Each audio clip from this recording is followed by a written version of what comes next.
Ela disse, eu só pedi para ele fechar o zíper do meu vestido. Se você está com ciúmes, cala a boca e vá embora. Virou de costas, deixou que ele fechasse o vestido e riu como se eu não existisse. Eu não discuti. Saí, peguei meu carro e fui embora. Naquela noite, abri no meu notebook a pasta que eu vim evitando há muito tempo. No dia seguinte, meu celular virou um caos. Valeu demais por estarem aqui. Não esqueçam de deixar o like, se inscrever e dar aquele hype no vídeo para fortalecer o canal. Agora, bora pro vídeo. Iris sempre foi intensidade disfarçada de elegância. Segura, magnética. O tipo de mulher que entra em um lugar e puxa todos os olhares para si. A gente se conheceu quase 2 anos antes, num coquetel fechado de uma empresa de consultoria estratégica. Ela coordenava a equipe de relacionamento com clientes. Eu era gerente de operações de uma startup de análise de dados que prestava serviço para eles. No fim da noite, ficamos conversando depois que o salão esvaziou, falando de cinema, de viagens e de como nossos setores eram cheios de gente que só sorria quando havia alguém observando. Naquela noite, ela roubou minha sobremesa, riu até perder o fôlego e disse, com você, parece que eu posso desligar um pouco. Aquilo ficou na minha cabeça, porque a vida da Iris girava em torno de imagem, discursos ensaiados e elogios vazios. Eu achei que poderia ser o lugar onde ela não precisava fingir. Por um tempo, eu fui. Ela mandava mensagem no meio de reuniões só para dizer que sentia minha falta. Aparecia com café sem avisar. Me chamava de Porto Seguro. Dormia no meu peito, murmurando, você me acalma. Mas calma não dura com quem vive de atenção. Aos poucos, ela mudou. Noites cada vez mais longas. Celular sempre bloqueado. Quando eu perguntava, ela revirava os olhos, eu trabalho com relacionamento corporativo. Gente importante não espera. O jeito de se vestir também ficou mais chamativo, como se estivesse se preparando para olhares que não eram os meus. E talvez estivesse mesmo. Mesmo assim, eu evitei enxergar, até aquela sexta-feira. Ela disse que teria um jantar de equipe e que poderia chegar tarde. Eu estava no sofá terminando um relatório quando o celular dela vibrou sobre a bancada, uma única notificação. Noah, o analista de contas que ela dizia ser apenas um colega próximo. A mensagem dizia, saguão em 10. Vai com o mesmo vestido da última vez. Meu estômago afundou. Antes que eu reagisse, a porta do banheiro abriu. Ela saiu com o cabelo ainda úmido, perfume forte, usando o vestido azul que eu tinha dado de presente no nosso aniversário de namoro. Ela se olhou no espelho, sorriu para si mesma e percebeu o celular na minha mão. Por um segundo, o rosto dela travou. Logo depois, o sorriso treinado voltou. Ela disse, eu devo ter deixado isso aqui. Pegou o telefone da minha mão. Em seguida completou, não me espera. Isso deve ir até tarde. Beijou meu rosto e saiu. Alguma coisa em mim mandou seguir. Não por ciúme, por instinto. E eu fui. Ela chamou um carro por aplicativo em vez de usar o próprio veículo. Eu segui alguns carros atrás, mantendo distância, acompanhando até a região central. Pouco depois, ela entrou no Meridian Hotel, um lugar que eu sabia que a empresa dela usava para encontros com clientes. Estacionei perto e esperei. Alguns minutos depois, entrei. Do mezanino envidraçado, eu vi Iris sentada com Noah. O paletó dele jogado na cadeira, a mão dele apoiada na perna dela. Ela ria, o mesmo riso que um dia me fez achar que eu tinha ganhado na loteria da vida. Agora soava ensaiado. Ele se inclinou. Ela não se afastou. Eles se beijaram. Não foi impulso. Foi hábito. Eu não confrontei. Não levantei a voz. Não fiz cena. Fiquei ali por alguns segundos, o suficiente para não mentir para mim mesmo. Depois virei as costas e fui embora. As luzes da cidade se misturaram enquanto eu dirigia de volta, mãos firmes no volante, a cabeça fria e o peito pesado. Naquela noite, comecei a guardar provas. Não por vingança. Por lucidez. Porque quando pessoas como a Iris são encurraladas, elas não admitem. Elas encenam até o último segundo. Ela agiu como se nada tivesse acontecido. Chegou em casa cantarolando, largou a bolsa no balcão, me deu um beijo na bochecha e perguntou sobre o meu dia. A atuação dela foi impecável, como se nossa vida fosse um palco do qual ela se recusasse a sair. Entrei no jogo porque precisava ver onde a farsa ia parar, e ela parou naquele sábado à noite. A festa era na casa de um amigo em comum, uma mistura de colegas de relações públicas dela e meus antigos amigos da faculdade. Um terreno neutro, ou pelo menos era o que parecia. Quando chegamos, Iris estava impecável.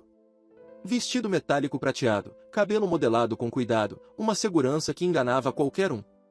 Ninguém diria que, poucos dias antes, ela tinha estado num quarto de hotel com outro homem. Ela entrelaçou os dedos nos meus para as câmeras e murmurou: "Vamos tentar nos divertir hoje, tá?" Como se nada entre nós tivesse rachado. Eu sorri de volta, porque era isso que ela queria, a ilusão de normalidade. A música estava alta, as risadas mais ainda. Todo mundo bebendo, conversando, colocando o papo em dia, e por um tempo eu quase acreditei que daria para atravessar a noite sem desmoronar. Até eu ver Noah no bar, rindo com um grupo de colegas dela. A mesma mão que tinha tocado a perna dela agora segurava um copo, agindo como se nada tivesse acontecido. Quando Iris percebeu a presença dele, algo nela mudou, quase imperceptível. A voz ficou mais leve, a postura mudou. Aquele brilho no olhar não era alegria. Era controle. Ela estava atuando de novo.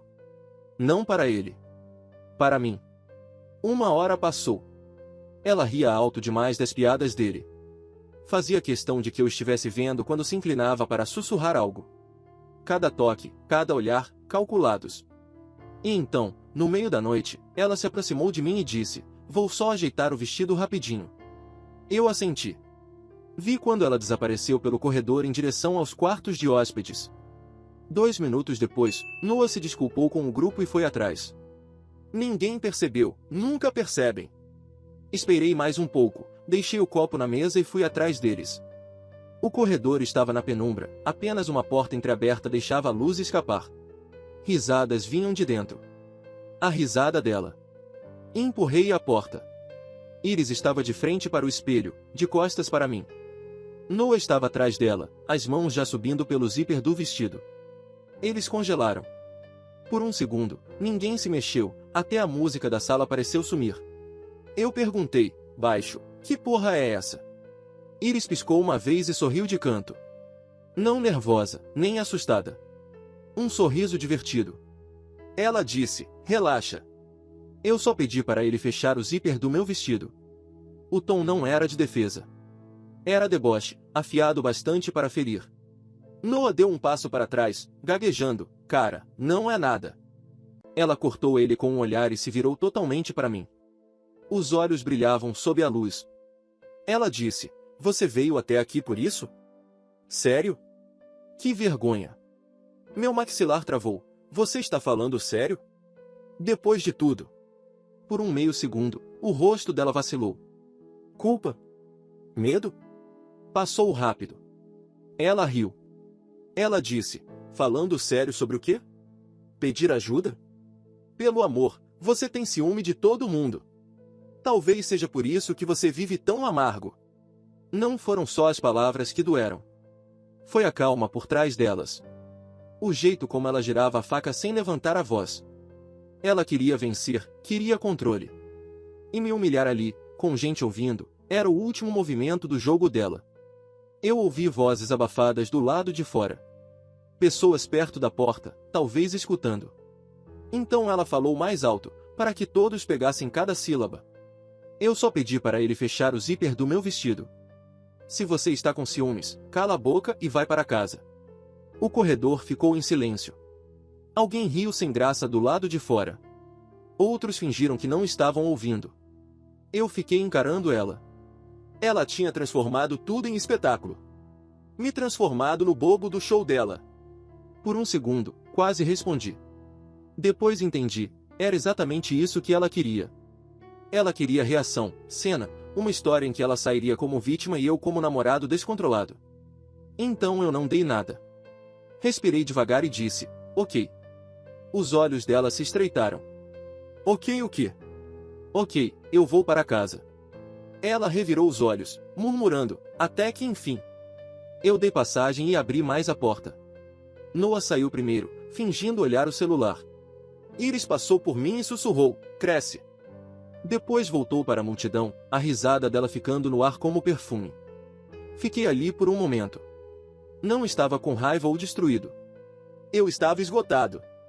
Porque ali eu entendi algo simples: Você não briga com gente que vive de caos. Você deixa essas pessoas sozinhas com o próprio barulho. Então eu saí da festa sem dizer mais nada. Provavelmente acharam que eu estava emburrado.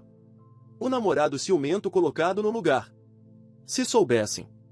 Quando ela se serviu de outra bebida e voltou a rir, eu já estava dirigindo para casa. Dirigi em silêncio. Sem música, sem conversa na cabeça, só as palavras dela se repetindo. Se você está com ciúmes, cala a boca e vai para casa. Ela disse com aquele meio sorriso de quem acha que ganhou. Como se tivesse me transformado no idiota da própria história. Talvez ela achasse que sim. Mas a verdade é que eu já tinha parado de jogar o jogo dela havia um tempo. Quando cheguei ao apartamento, o lugar parecia mais pesado. Tudo ali lembrava ela. As taças de vinho que ela insistiu em comprar, a manta que nunca usava, o frasco de perfume quase vazio sobre a cômoda. Sentei à mesa, abri o notebook e fiquei encarando a tela por um tempo. Depois cliquei numa pasta chamada Work. Dentro havia outra pasta que eu tinha renomeado dias antes. Mirror. Ali estavam as coisas que eu não queria encarar de novo. Capturas de tela, tópicos de mensagens, recibos de corridas por aplicativo, faturas de hotel. Provas de cada reunião com cliente e evento de equipe que nunca foram isso. Cada item mostrava o quanto ela tinha me subestimado. Quando salvei tudo, não foi por vingança. Na época, eu só precisava de algo concreto. De um ponto firme para parar de achar que eu estava enlouquecendo. Mas depois daquela festa, depois do jeito que ela me olhou nos olhos e me humilhou, prova não bastava mais. Tinha que existir consequência. Então eu comecei a compilar. Cada captura de tela, cada horário, cada recibo que desmontava as desculpas dela. Organizei tudo por ordem de tempo. Limpo, direto, impossível de negar. Sem legendas, sem comentários, sem texto emocional. Só as palavras dela e os fatos que as enterravam. Dei ao arquivo o nome Mirror Personal. Depois abri um e-mail em branco. Estava enviando para o RH da empresa deles, e coloquei o chefe dela em cópia. Assunto: para revisão interna. Uso indevido de tempo e recursos da empresa. O corpo do e-mail foi simples. Para a ciência, este arquivo contém evidências de uma representante da empresa usando contas e eventos corporativos para atividades pessoais. Peço que analisem de forma reservada. Antes de enviar, eu parei. Não por culpa, mas por hábito. 2 anos protegendo a imagem dela tinham me treinado a hesitar. Mesmo ali, uma parte de mim quis apagar tudo e fingir que eu não sabia quem ela era de verdade. Aí eu lembrei do sorriso de deboche na festa. Da risada. Das palavras: se você está com ciúmes, cala a boca e vai para casa. Então eu enviei. Um clique, só isso. Foi o suficiente para quebrar a máscara que ela tinha construído com tanto cuidado. Às 7h46, meu celular começou a vibrar. Uma ligação. Outra. Depois 12. Todas dela. Ignorei as primeiras. Em seguida vieram as mensagens, uma atrás da outra. O que você fez? Eles me suspenderam. Você está destruindo a minha carreira. Você não faz ideia do que isso vai causar. Eu não respondi. Porque a verdade era simples, eu não tinha destruído nada. Ela tinha. Ao meio-dia, as redes sociais dela tinham sumido. No fim da tarde, amigos em comum cochichavam. Na manhã seguinte, a empresa divulgou um comunicado sobre apurar questões internas de conduta profissional. O império que ela construiu com charme caiu em 24 horas.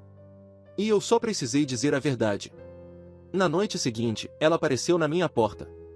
Olhos inchados, o cabelo bagunçado, segurando o celular como se aquilo pudesse salvá-la. Quando abri, ela nem tentou sorrir. Ela disse: "Você acha que isso te faz o cara certo?"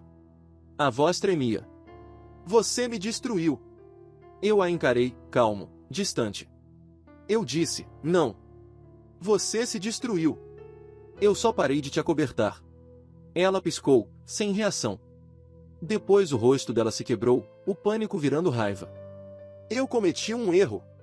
Inclinei a cabeça. Não. Você fez uma escolha. Várias vezes. Ela tentou de novo, mais baixa, valeu a pena? Pensei por um segundo. Não foi por vingança, eu disse. Foi por equilíbrio. Por um instante, pareceu que ela ia chorar. Talvez isso funcionasse antes. Agora não. Tudo que eu via era a pessoa que tinha me mandado calar a boca e ir embora. Ela olhou o apartamento uma última vez. As fotos tinham sumido. As gavetas estavam vazias. Não restava nada dela ali. Por fim, ela murmurou: "Espero que você esteja feliz." Eu quase sorri. "Não," eu disse baixo. "Apenas livre." Ela se virou e foi embora. Dessa vez, não pesou. Foi limpo. Porque, às vezes, justiça não faz barulho. Não precisa de fogos nem aplausos. Às vezes, ela só sussurra: "Você pode ir agora." Por dias, o silêncio foi estranho, como esperar por um fantasma que nunca volta. Mensagens de gente fingindo se importar pipocavam sem parar. Eu não respondi. Eu não devia explicação a ninguém. A verdade era simples. Ela passou 2 anos construindo uma imagem. Eu passei 2 anos protegendo essa imagem. Agora, as duas tinham acabado. Eu não a odiava. Não mais. Ódio ainda é se importar, e eu tinha parado de me importar. O que eu sentia era distância, como se ela pertencesse a uma vida que eu já tinha deixado para trás. Fiquei com o apartamento. Joguei fora as pequenas coisas. Os frascos de perfume. As canecas que ela nunca lavava. As fotos que só pareciam felizes porque a gente se esforçava demais para parecer. Ver a carreira dela desmoronar não foi satisfatório. Foi inevitável. O mundo seguiu rápido. A empresa a substituiu em uma semana. Noah foi transferido para outra filial. Amigos em comum pararam de mencionar o nome dela quando perceberam que eu não reagia mais. E eu? Voltei a dormir bem, a comer direito, a existir sem pisar em ovos perto de alguém que confundia crueldade com sinceridade. Eu não tinha percebido quanto cansa amar alguém que só ama atenção, até o silêncio finalmente parecer paz. Algumas semanas depois, chegou uma mensagem de um número desconhecido. Era curta: "Sinto muito." De verdade. Sem nome. Mas eu não precisava de um. Olhei para a tela por 1 minuto e apaguei sem responder. Alguns pedidos de desculpa não são para serem aceitos. São só pessoas tentando aliviar a própria culpa. A paz começa quando você para de precisar da desculpa de alguém. Às vezes, eu penso naquela noite. Na festa, na risada, o momento em que ela falou alto bastante para todo mundo ouvir: "Se você está com ciúmes, cala a boca e vai para casa." Naquela hora, soou como humilhação. Hoje, soa como encerramento. Por que aquela frase colocou um ponto final em tudo que eu não tive coragem de encerrar antes? Eu realmente fui para casa. E, depois disso, nunca mais olhei para trás. Dizem que o encerramento vem do perdão. Eu não acho que seja assim. Para mim, o encerramento veio da honestidade. De finalmente enxergá-la pelo que ela era e admitir quem eu tinha me tornado tentando sustentá-la. Amor não é para te diminuir. Não é para te expor em público e depois exigir lealdade em particular. E, quando faz isso, ir embora não é fraqueza. É respeito próprio. Se você já esteve nesse lugar, amando alguém que transforma a sua confiança em espetáculo, sabe como é perder 2 vezes. A primeira, quando te traem. A segunda, quando você percebe que ignorou cada sinal de alerta. Mas existe liberdade em perder algo que nunca foi real. Porque, quando você para de implorar para ser escolhido pela pessoa errada, a paz vem junto. Deixa nos comentários a sua opinião sobre esse relato. Se curtiu, deixa o like e se inscreva no canal. Estamos próximos dos 2.000 inscritos. Até o próximo relato.